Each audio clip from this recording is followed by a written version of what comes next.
Hello everyone, welcome to this video series which we are going to learn about the database concepts and design, the course TMF2034.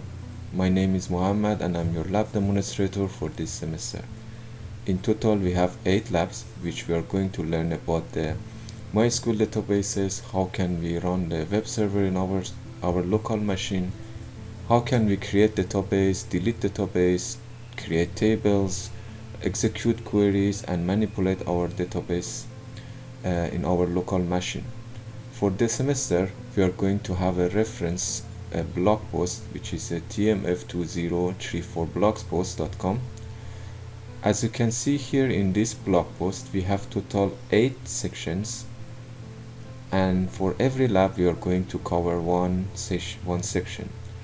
So you can see here accessing MySQL MariaDB, this is for lab 1, and then for the next lab we are going to have a database tables and so on. For today's lab we have accessing MySQL and MariaDB databases in local machine. So what are the objectives? The objective for this lab is to start a XAMPP and also access the MariaDB databases, connect to local machine, create tables, and create the drop database and show the tables in our database. So the first thing is start the XAMPP. So what is XAMPP? XAMPP is a web server, so that act as is a open source. As you can see here, is an open source cross platform that enables you to have web server in your local machine. So XAMPP automatically provides for you Apache, MariaDB and PHP and Perl. Why? Because when you want to have your web server in your local machine, you need to install Apache, you need to have your database, MariaDB, MySQL and PHP. But XAMPP, what it does, it automatically provides everything in one application, XAMPP, so which is a one all-in-one platform that provides you everything. So it is available for Windows, Linux and Mac OS. So you can download based on like your machine. So if you have Windows, then go ahead. If it is 64 or 32-bit, and the installation is quite easy, you just run the exe file, executable file, and then install your XAMPP server. So once you install your XAMPP server, you will have I will install my XAMPP. So you have your XAMPP. Then as you can see here, this is a XAMPP control panel. Once you install your XAMPP, you will have a control panel similar to this one. And here there are the services, which is Apache, MySQL, FileZilla, Mercury and Tomcat. So what you can do, we need to start our services. So Apache, as you can see here, it is executing on the port 8080. And then I will start my MySQL also, which is 3308, the port. My port, it will be different than yours. Yours should be on 3306 and 80, port 80. It is fine as long as it both are running, then it is fine, because for me I have a XAMPP also, so I set up my XAMPP on a different port. So anyways, so as long as these two are running, then you are good to go. Once these two are running, Apache and MySQL, you do not have to run the FileZilla, Mercury and Tomcat, they are not necessary. So you can go to your browser and type localhost. Since mine is port 8080, I have to port 8080, but for you just put localhost, and then once you put localhost, then you will have this XAMPP welcoming page. Mine is port 8080, I have to define it, but for you do not have to do that one. So once you execute this one, you can see here you get the XAMPP welcoming page. So in this welcoming page, once you have this one, you can it means your XAMPP is working well and everything is set up well. And then let's get back to our blog. So you can see here we have a start XAMPP and MySQL. You can see here, once you install it, you need to click start, and then yes, see here it is port 443 and 33064. The MySQL. Then in the next section, what we have to do, we need to access the local, we need to access MySQL or MariaDB using command prompt. Next, we need to access MySQL or MariaDB console through command prompt. Here is the instruction.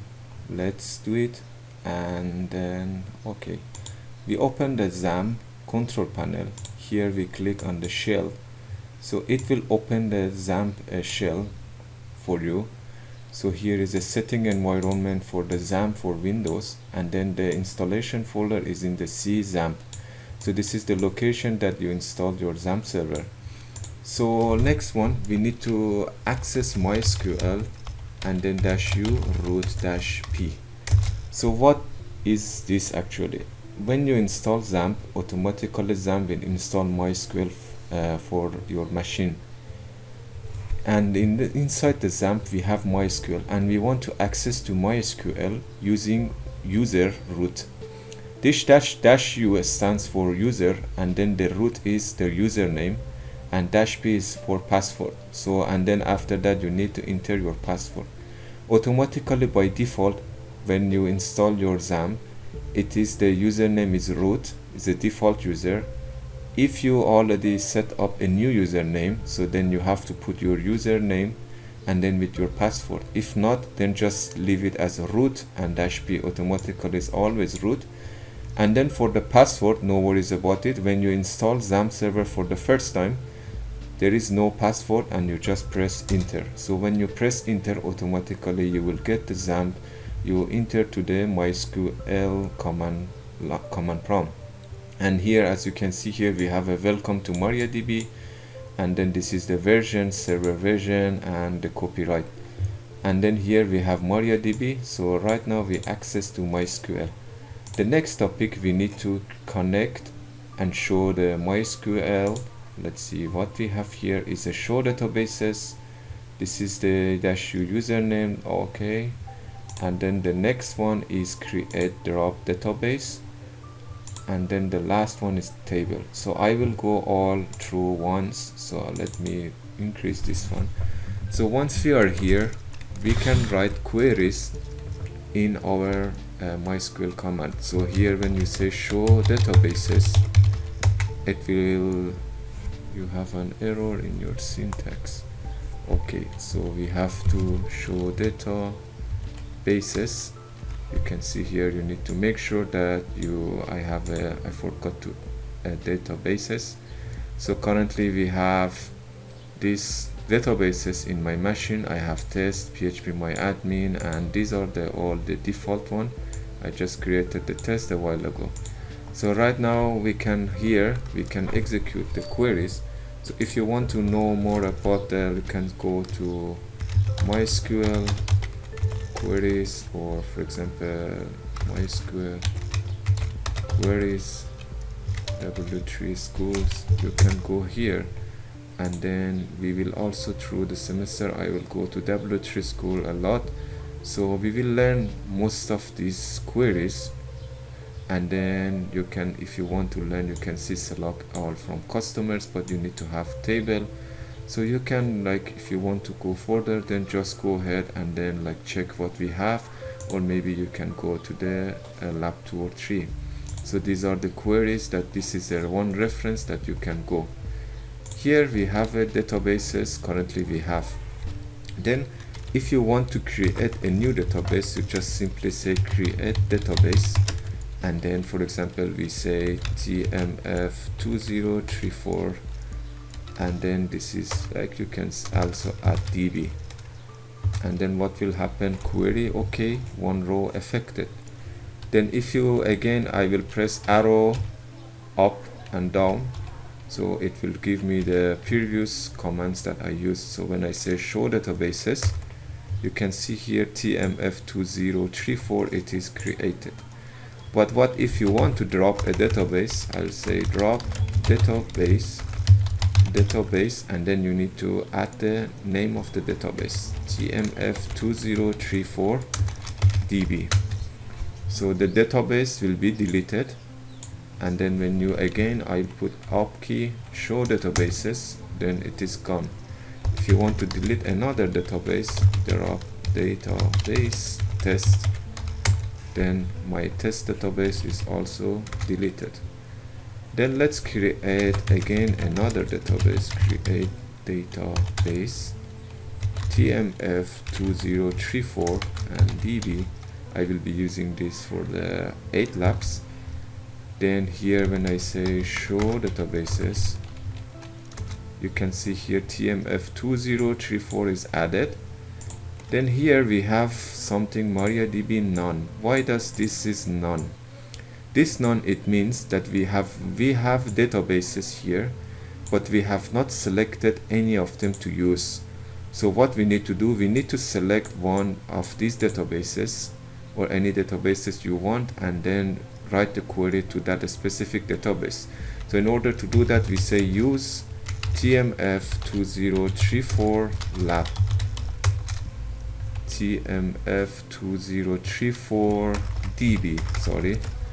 You can see here the first one, unknown database. We do not have such a database, which is right, we have a DB. So then I use TMF2034 DB, and then you can see here previously it was none, right now it is the default one is TMF20 DB. So this lab, this database will be every query that you execute, it will be run for this specific lab, for this specific database. Then when you say show tables, it will give you the tables, the list of the tables. So when you run show tables, it will list down all the tables that you have. Currently we have no tables. So what we have to do in the next week, in the next lab, we are going to create tables, and then we will see how can we show the tables and a specific data from every table. And then this is the next lab session. Let me go back. As you can see here, manipulate database. We are going to create this ERD. We have 4 tables: enrollment, course, lecturer, and students. We are going to create the tables and also the columns for every table. So for today's lab is just about how can we install XAMPP, and then access MySQL command line via XAMPP control panel, and then how can we create and drop the database. That's all for today's video. I'll see you in the next video, and thank you for watching.